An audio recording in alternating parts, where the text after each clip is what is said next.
Pack and Pray, December 1942. The next afternoon, a small group gathered in a friend's apartment. They came dressed in what they were planning to wear. Most of the outfits passed inspection, but anything too fancy or too bright was thrown out. A few had tried bleaching their hair to appear more North European, but with a dark beard shadowing their faces by 5 o'clock, it looked fake. They decided that crew cuts and caps were the better solution. Jacques made sure that everyone had a non-Jewish ID card and then filled out the corresponding travel papers. They had different identities now and needed to be ready to answer any questions about their new lives. Jacques' most important task was to convince them to let go of their fear.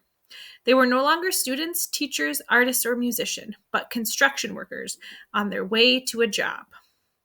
"What happens when we get to France?" asked Nathan. "We'll be meeting a man named Henry on the platform in Lille.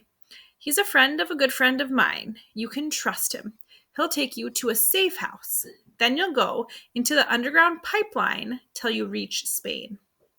"We have to crawl through a pipeline to Spain?" asked Sam. No, it's just an expression," said Jap. "It's actually a network of people who are going to take care of you. They'll take you from one safe house to the next till you get to Spain. From there, the Spanish underground will take you to Portugal, and in Portugal, you'll get on a boat to England. The English have a big center for Jewish refugees. You'll stay there till the war's over, and we can see our parents again," added Sam. "Right," said Jacques. "For the rest of you, Henry can arrange for you your passage to Spain also, but you'll be free to go on your way if you prefer. It will be up to you. Any other questions?" "What can we bring with us?" asked Max. "As little as possible," said Jacques. "You're going to be on the road for a long time. Bring some food for the trip and a joke or two. Laughter is the best camouflage for nerves." "So, where and when, Jap?" asked Brom. "We'll meet just inside the main door of Central Station tomorrow night at exactly 8:45, said Jap. "The train leaves at 9. I'll have your tickets.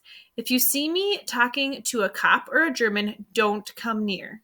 Just stay calm and keep walking. Look for Crane if you don't see me. And remember your chutzpah." The young travelers needed the reminder as they reflected on why they were taking the risk. Certainly, the chance at a future for themselves was important, but something deeper was driving them. They were the hope of their families and community. Hiding passively when Hitler destroyed their culture and had become unbearable.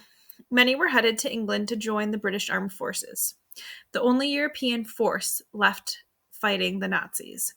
They spent their last day saying goodbye to their old lives and preparing for new ones. Jacques was also preparing himself. He chose a heavy coat like the ones worn by the German soldiers in the north.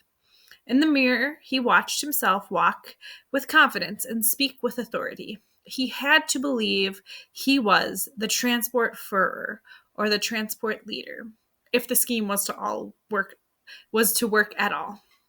His last stop before the station was the Cardozo household. The boys stood still as Eli tucked their wool scarves around them and Miriam packed food containers in their duffel bags. At last, there was nothing left to do. Jap hugged the parents and then went out to the street, giving the family their last moments alone together. A few minutes later, Nathan and Sam emerged from their hiding place, pale and red-eyed. Sam was muttering something in Hebrew. "It's a prayer he was learning for his bat mitzvah," said Nathan. Jap waited until he was finished. "From now on, our prayers must be silent," he said gently. The boys nodded.